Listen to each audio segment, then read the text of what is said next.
we can get started. So so. I will introduce myself. I'm Kathy Huang. Thanks everyone for joining us.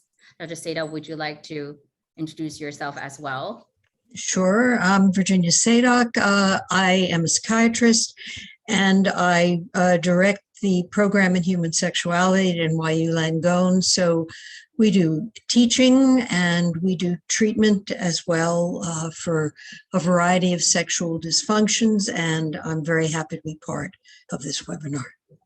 I can't be more excited about a topic than tonight's topic, which is why last year when I was like, I'm doing two and one of them has to be this. So I've been constantly looking for partners in our mental health professionals. And I think Dr. Sadock and I actually had a really long conversation when I first joined, because I knew this was so crucial to our patients' well-being. And I was just reading, I can't remember which book I'm reading. It might have been, so this is the book I was reading over the weekend, Scott Adams. Oh, it's How to Fail at Almost Everything and Still Win Big, which I thought was— How do you say it again? Because I didn't get it. Scott Adams is the creator for Dilbert, and his book is called How to Fail at Almost Everything and Still Win Big, which I thought was an absolute— it's wonderful. It's wonderful. The only title I've ever seen that I like as much as that one is, and it was more a psychological one, though that is too obviously, is You're Afraid? That's okay. Do it anyway. But one of the things in this book, which I thought was just so prescient because we're having this conversation, was that even Plato said this, obviously thousands of years ago, that the body and mind are integrally connected. And I think in lots of ways in Western medicine that we have somehow divorced it and really make the true connection there. Absolutely. We are not severed at the neck. Absolutely not. So, yeah. So I will say that my own fault is that I moved here when I was 9, and my whole life, I think up until a few years ago, I've been super focused on getting just one thing correct, and it was surgery. And to me, I almost thought anything else didn't really matter. I'm gonna be really good at the surgical technique, cut out either your fibroids, your physical scar, your endometriosis. And I think my young self just didn't really understand that actually everything else mattered perhaps even more than that technique, or not that it's not important, but it's just simply not enough. So one of the reasons that I have reached out to you so early on was because I had a week where I saw 3 patients the same week that has severe endometriosis, and all 3 of them were crying in my office. They were getting a divorce because they could not have intercourse with their husband. So I'm sure you see more than my share of this type of patient, and we were just talking about where you said so clearly that it is so keen to the feminine identity. So maybe we can start there. Is that okay? Yeah, absolutely. What it is women are very complex. Sounds very sexist to say, we are more complicated than men. We have in many ways a harder time, but men have a hard time in a number of ways too. What it is that women really sexually want to be desired. Everybody wants to be loved, but women in a sexual way particularly want to be desired. And our culture is very hard on women that way. If you look at the models and the fashion magazines, first of all, the models are like 15 years old. But aside from that, it's in terms of your body, it's probably hardest in terms of body. It's bad enough in terms of faces. But we see a lot of faces, all right? And we say, okay, most people will agree this one is a raving beauty, this one not so much, but she has some charm or whatever. But we get used to different kinds of faces. And we are, as a rule, accepting of most kinds of faces. We don't see different kinds of bodies. I mean, if you're a doctor, maybe. But when in a magazine or in a movie, do you see a naked 70-year-old woman? When do you see a naked 70-year-old man? You know, Lucian Freud, maybe, and it's interesting to me that he's the grandson of, but you don't see it. Even actresses, you know, who have to be extraordinary in terms of that particular aspect, maybe not in other ways, but that aspect, they use body doubles for them. So in order to be desirable, the unwritten message is you have to be perfect. And if you are, and you might have, in fact, endometriosis or fibroids, maybe not very large, and look very good, actually. But it's very hard to feel good about something that causes you pain. We don't like to do things that cause us pain. And to take all the romance out of it and some of the eroticism out of it, when we as females get excited, it is because blood is flowing into our genital area. If you have endometriosis, and you correct me if I'm wrong here, Kathy, but when you have endometriosis, and if you have the type in which the blood flows because you're getting excited, and then all of a sudden you might feel pain. And that certainly is the farthest thing from feeling sexual or feeling aroused. And forget about how good is the experience. It becomes, I don't want to do this. If you hold somebody's hand over a hot flame, they don't want to do it. They don't want to do it. And it's not, I don't want to do it because I don't like it. I don't want to do it because I don't love you. I don't want to do it because it hurts. Well, then you come into the picture and help in certain ways that make it not hurt.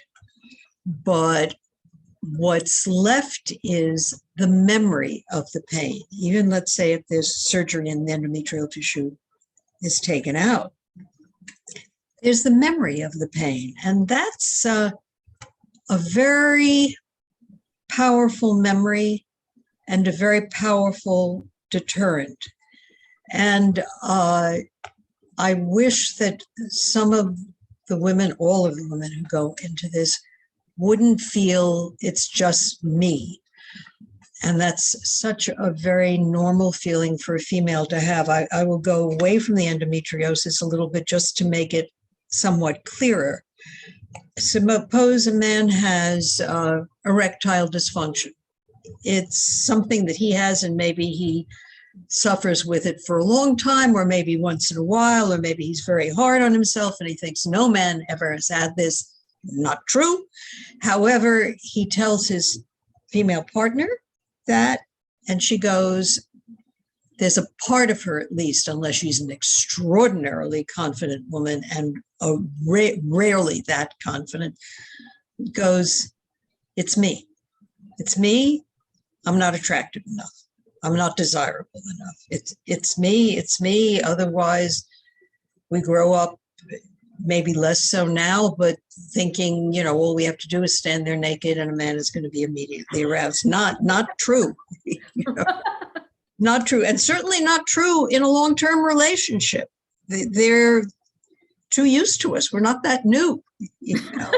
So all those things, I think, contribute to the sexual problems. And the best thing to keep in mind, and in sex therapy, I absolutely insist on this if the person has a partner.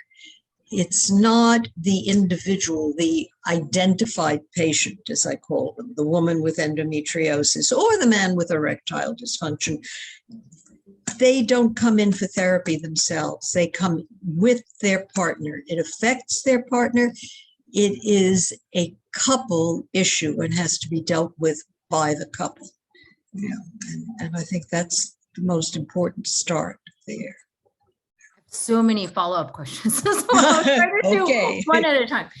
So I totally agree with you that even if I'm able to, and this is where I feel truly inadequate as a physician, that even if I'm really good at what I do and I can take away the physical scarring, in this case, endometriosis, and or whatever type of scarring that the inflammation or whatever have caused in this patient, in our patients, I cannot take away the emotional scarring. I imagine, I hear this so often, that neurons fire together, wire together. So if there's a history of pain with sexual intercourse or vaginal intercourse, that will still be there even after I take away the physical component of it. I imagine so much of it is already imprinted in your neural psyche that it's not something that it's not a rational conversation I can have. Listen, the scars are gone. It will no longer hurt.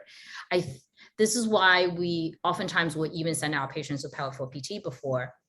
And one of the things that we've been really working hard on is actually even just screening our patients for sexual trauma. So we actually recently tried to do a study on how prepared OBGYNs are in terms of screening patients for sexual trauma. How often are we asking them? And a lot of times, I've said this before, it's not because we don't care. I think a lot of times we just are too afraid when the patient actually says, yes, we don't know what to do with that because we haven't been trained in that. So much there. But I guess I want to start out with once, in these patients that we were talking about, and sexual wellness is so key to someone's well-being that I think when we don't address it, we're really doing them a disservice. So what are the things that you think what are something that you can tell either me as a provider, as an OBGYN, or patients that they should be bringing up, or something that I should be addressing that maybe? One of the ways, because a physician doesn't usually ask, or nurse practitioner or whoever doesn't usually ask, have you been abused? Have you been sexually assaulted? Unless somebody walks in saying so or is bleeding but when I take a sexual history, there are two questions that I ask. One is that may lead into it. And one is, have you experienced anything sexually that is out of the ordinary that many people have not experienced? And it may come out that way. And then an even more general one is there anything that is very important or meaningful to you that has happened in your sexual life that we haven't touched on? Okay. So, and if I get nothing, I may say, for instance, if the person has presented as a heterosexual, have you had homosexual experiences? How old were you when you felt that you were a little boy or a little girl? Usually it's between 2 and 3, but if it's trans, it's going to be something different. Have you ever had painful sexual experiences? So these are, and the majority of the time the answer is no, but often enough, not rarely, often enough, the answer is yes. And then you get that kind of information. And it's post-traumatic. And one of the things that I say is, we have to learn to make friends with our genitalia. And this is where females are different. Guys, they worry about it. They compare sizes. They think they're going to be judged by the female. They think they're going to be judged by their peers. It's that they have a lot of stuff they go through, but they see themselves. They know their penis is there. They know their testicles are there. If, unless there's something medical unusual going on. We have to go into some weird yoga position in order to be able to see ourselves. So one of the things is make friends with your body in general and with your genitalia in particular. And with the genitalia in particular, take a hand mirror and look. And when you look, and your reaction may be different depending on who you are and what you expect and what kind of family you came from and what their attitudes were, all sorts of different factors. But I will usually, I'm a terrible artist, but I will usually draw a diagram because it helps you to focus on something. So I'll say, look for the clitoris, having drawn the picture. Look for the clitoris, that's up here. Look for the urethral opening, that's what we urinate out of, that's there. Look for the vaginal opening, that's down here. And then if you go below, you'll start hitting the perineum and go towards the anus. But look for those things and just take a look at them. You talked to Plato years ago. It was Ovid, who was the classic Roman poet, and he did on love, and he did metamorphosis. And one of his techniques, which sounds paradoxical, but works, is if you see something in your lover, but I will tell the woman to do this herself, and it's something you don't like, don't want to see that. You look at it deliberately for a very long period of time, and you start getting used to it. It's not frightening to you anymore. You are making friends with it, and that helps. And then another very big thing is touch. I don't do yoga, but I mention it because I'm interested. And at the end of yoga class, a yoga teacher will usually say, give yourself a hug. All right. And it's the touch.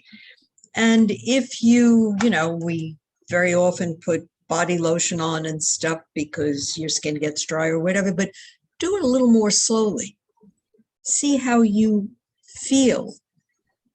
Caress yourself a little bit. I'm not talking about masturbation, though. There's nothing wrong with that. But I am talking about just skin touch, being touched. So those are things that women who feel pain, who have had a hard time, who don't feel very good about themselves in a very genital way, that those are some things that they can do to be more friendly to themselves, to be more loving to themselves.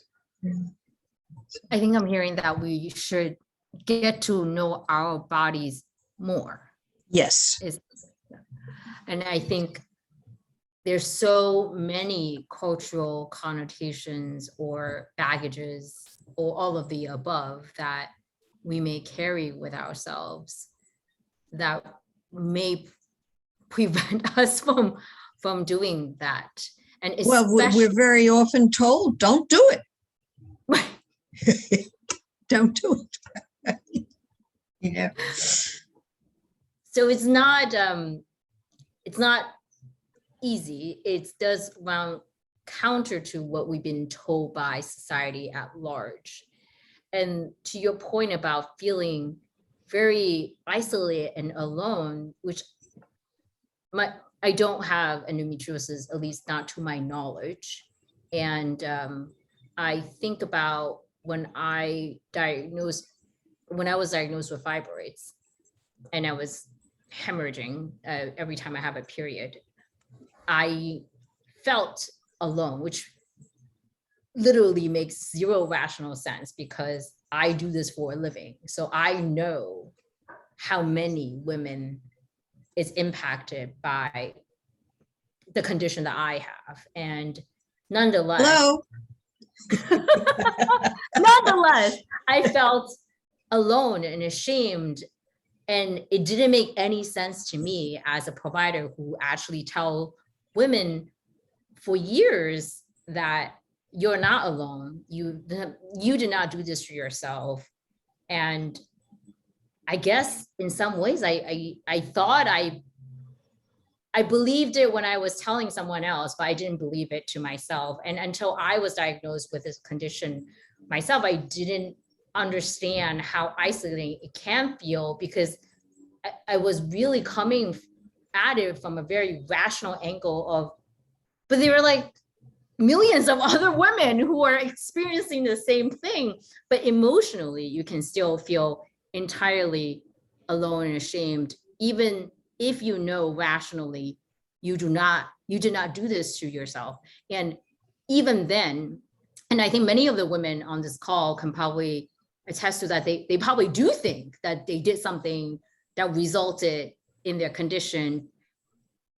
I know scientifically and biologically, I didn't do anything to myself. And despite that, I still felt all of the shame and the isolation.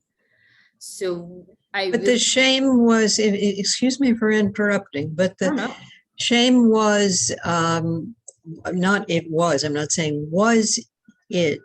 What I'm hearing is I did something wrong and therefore I was punished with this. Yeah. And I am the only one who has this, which you knew not to be, absolutely not to be true.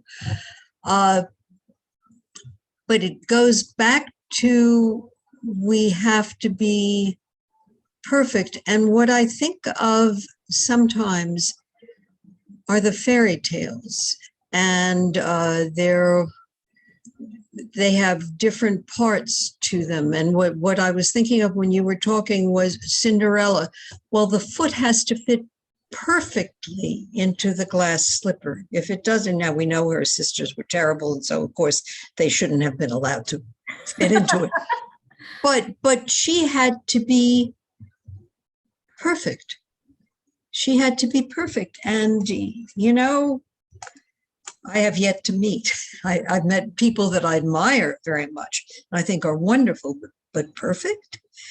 And even if we don't go that far with ourselves, here is where little girls are hit with it. They're hit with,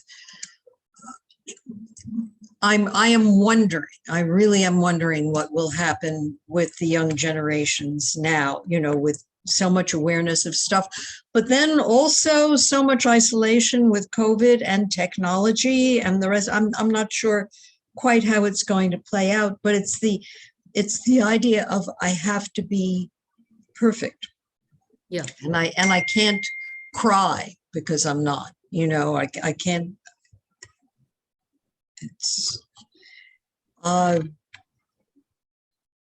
impossible standard. An impossible standard. And then the French, who are pretty sophisticated about sex. I don't know that they're really more sexual, but they're sophisticated about it. And they have James Sadock. They have. Sorry, let me just shut this off.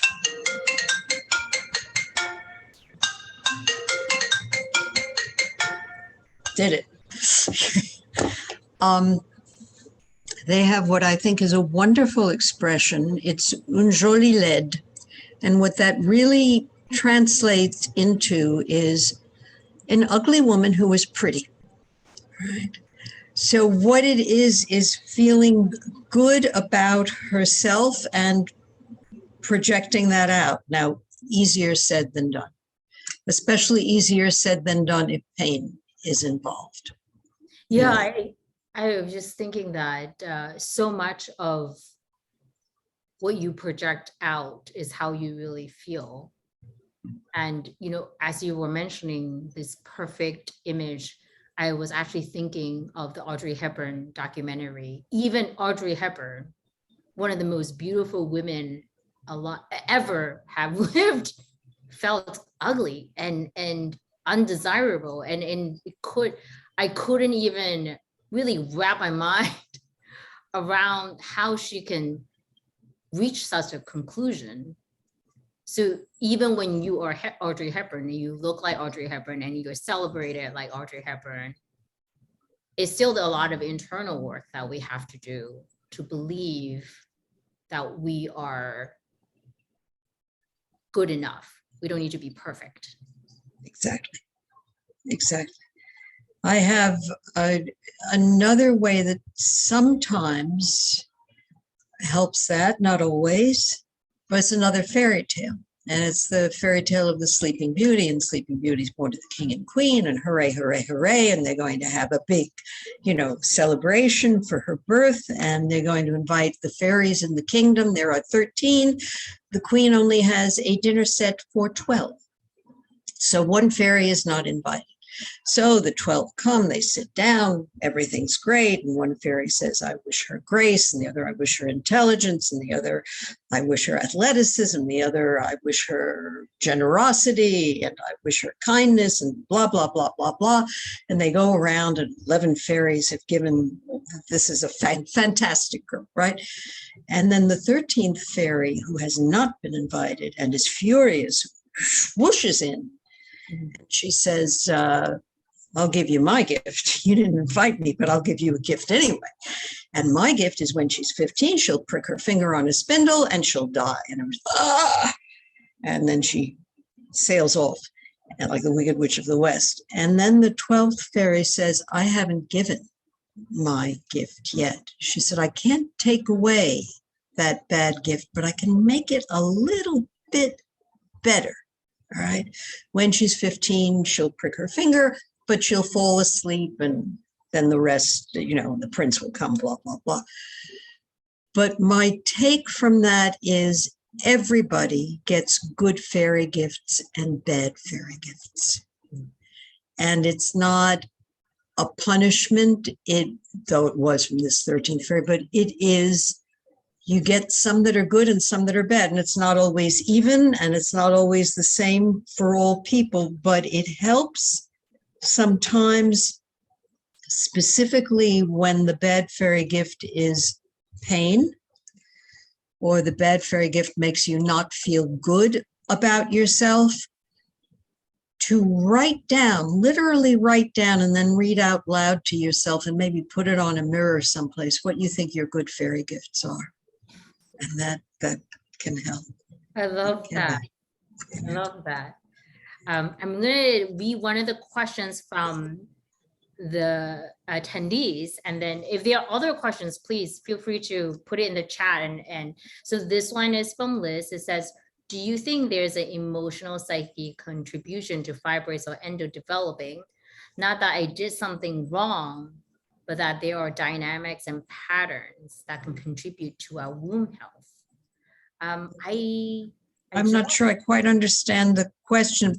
Part of it that I thought was, did I hear this correctly? Is there something psychological that contributes to their development? Is that what I heard? I'm unsure actually. Is it that there are dynamics? She says yes. However, you just phrased the question. What's the question she was asking? Yeah. I tell you definitely no, because we don't know. But do I think so? No. Where I do think psychological things contribute is to how we feel the pain. Not that one should have to feel pain, but how we feel it, how we can deal with it. If our reaction to the pain is such that in fact is so painful, it adds to it. I think the way we handle it is contributed to psychologically. That I think so. We know, for instance, let me give you a totally different kind of pain. We know that a lot of people suffer from back pain. Okay. And if you do a series of images, you will find things wrong in the spine. Find a nerve pinched or some little scoliosis, something that's wrong. But if you take 20 people randomly and did images of them, you would find some nothing wrong, some with a physiological change that could account for pain. But out of those images where there is something that's seen. Some people will feel pain and some people will not, or not to the degree that it bothers them. I want to be very careful when I say this, because I don't want to say, well, just straighten up, fly right, and think positively, and it won't be bad for you. That is not what I'm saying at all. I just think that stress always makes everything worse, which is why, with the exception of certain kinds of depression, most pain is felt more in the evening than in the morning. You're tired. Oh. You're tired. With psychological depression, certain kinds, in fact, some people tend to feel better as the day progresses, but that's a different issue and more complicated. But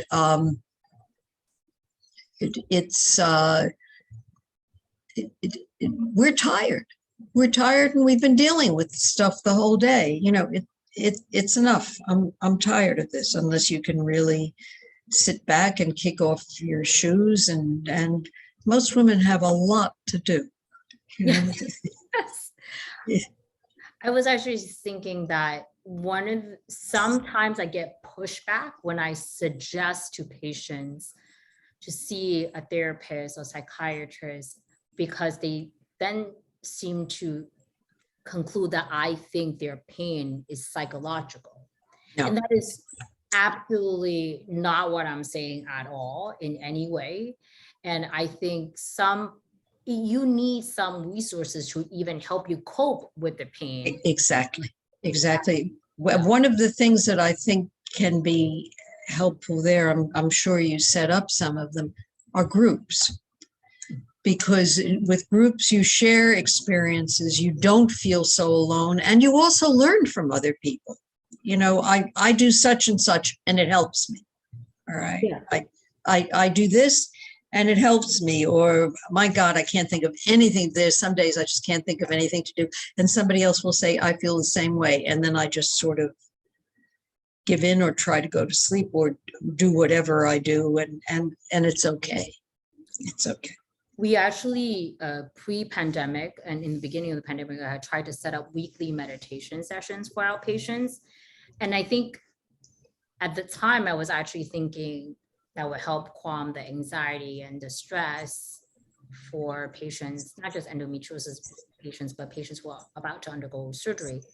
Then I realized during the first session we had, because we had people introduce themselves and talk about themselves a little bit, and they can obviously remain anonymous if they choose to, that there was such solace in the group that just being in the group itself, even without the meditation, was extremely helpful, just to have that sense of belonging, to truly know emotionally that you are not alone and you're not isolated. And then, you know, this is not, I'm reading the newspaper or I see this Instagram post. This is like a real human you're connecting with, sharing maybe not all of your conditions, but some of your struggles, so that you can really feel like you belong in a group and you're not doing this on your own. So we were really actively trying to restart that, trying to find an easier way to restart that community. And I think that hopefully will be helpful for our patients. I want to jump to the other question we have on this chat, which is, this patient has been suffering from endometriosis for 10 years, and had few laparoscopic procedures and 4 miscarriages and 2 unsuccessful IVF. The married life is impacted day by day by not having a baby and painful intercourse. So that is a stressful life, of course. What? Stressful and painful. I know of few things that are harder for women than wanting children and not being able to have them. That pain is enormous. And all my sympathy. The things that I think of there, if you have to come to grips with accepting that as what will be, rather than finding ways, and very often there are ways where it can be, it's obviously Adoption is one of them. And that goes to what is important to you. Is it important to you to have a baby, or is it important to you to raise a child? And you can choose either answer that you want. Just be honest with it, with yourself, because then you'll make a right choice. The other thing is that there are many ways that we nurture or create, even if we don't have children. You know, we can teach, we can nurse, we can become physicians, we can become social workers, we can become mentors, we can become lawyers and deal with people who would not have people to represent them, or deal with people who can choose the very best to represent them and do our best to take care of them that way. We can be painters or actresses, or, I mean, there is so much creativity in the world. And the most typical way that we think of as the route for women is to have children. But frankly, not all women are happy being mothers, right? You know, that's a lot are, but not all are. And I think that if you really want to be and can't be, that's a really tough one. And then see how then you can use your.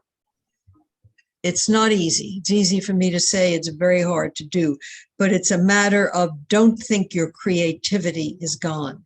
Don't think your ability to nurture is gone. Don't think your ability to develop something. If it's a business, don't think your ability to develop something is gone. Don't think your ability to help people in any cause. If you want to get politically involved, I mean, any which way that you want. But that's a hard one. That's a really, really tough one. It's hard for men, but it's not as hard for men as it is for women. I'll tell you where I think our culture does that to men. If men can't provide, all right, even if we are dual provider households, you know, as most of us are these days, I think. Right. But I'm still a man who can't provide. It's much harder for him to lose a job in terms of cultural pressure than it is for a woman. For sure. I think that's so key. Your question of, do you want to have a baby or do you want to be a mother? And that is not actually completely congruent. No. Right? And you can be a nurturing mother, or you can be nurturing in other ways without actually having the pregnancy yourself. I mean, obviously you can do IVF, egg donor, gestational care. There are a number of ways, even if that's your definition of motherhood. And I think we rarely ask women, do you even want to be a mother? We seem to skip right over that and say, this is how I can help you be a mother. But we don't even ask them. And the first time someone asked me, do I want to be a mother? I like didn't even know how to answer, because most people have just assumed that I would want to be a mom and trying to help me become a mom. And I think if for any reason that you don't become a mother in the traditional definition of narrow definition of motherhood, it does not mean that you're defective. Because I think that automatically, even I have felt that way. So I'm not trying to extrapolate, but I have moments when I'm like, I must be defective. If I cannot become a mom, I must be a defective human, where we would never say that to a man, but we internalize that because whatever society and culture has already put on us, we've already internalized it. So I'm going to take my responsibility to go to I decide whether or not society and culture defines if I'm defective or not. Like, that is something that I have to agree with, right? So I do think we have to take some ownership of that. I'm mindful of time because we're supposed to end at 6:45. So I'm just going to take one more question. Okay. Okay. Sorry, Dr. Sadock, I so appreciate this. Okay. No problem. This question says, what can I do to be a more supportive partner? I love this question. It can be hard when I have sexual desire, yet my partner has no interest in sex due to her endometriosis and the pain it causes. I don't want to cause her pain, but I also miss the intimacy we used to have. I love this. I think it's a marvelous question. It's a marvelous person. Right there, you're on the right track. You're already doing it. Yeah, just to ask it, but it's interesting. Let me give you an analogy. Let me give you sex between the old being defined as over 85. All right, and those people, some of them, still have sex. They very rarely have intercourse, even with Viagra type drugs, even with hormone replacement therapy. It doesn't usually work out that easily. However, they touch each other, they hold each other, they caress each other, they tell each other what they want. And that is a very vulnerable kind of thing. It's not just touch me here, touch me there. It's like, I need to be held, or I need my penis stroked. You know, you have to be able to be both direct and vulnerable. And that is a way to, you are allowed to say, I miss it. I'm sure your partner misses it too. But there are other things that you can do. And then, of course, you can go to Dr. Huang and see what she can do for you physiologically as well. You know, it's not that there are no solutions to these things, but the question is superb. And it is, I think it would make your partner feel good, one, to be touched and held herself, but two, which doesn't mean she has to be afraid of pain, because she's not going to be penetrated. You let her know that up front. But it would help her to be able to gratify you, I believe, whether it's manually or orally. It would make her feel more sexual. It would make her feel more sexually capable. So I can't speak for the two of you, but don't be afraid to explore it. And whatever you come out with, you come out with it. It's the vulnerability and the sincerity of the conversation that will create that intimacy. It will create that for you, I hope. I think what I'm hearing is that we need to broaden our definition of sex to not be limited to vaginal intercourse. I think exactly. Right? Okay, I'm so grateful for this time with you. I can go on forever, but I can't forever. And thank you all the attendees for coming. And I mean, this is recorded. So if there are anyone who wants to, that you think this conversation would be helpful and beneficial to, feel free to send that to them. Thank you so much, Dr. Sadock. Well, thank you for inviting me. And I thank everybody for listening. And I wish you all the best, really. Thank you. Have a good evening, everyone. Thank you so much.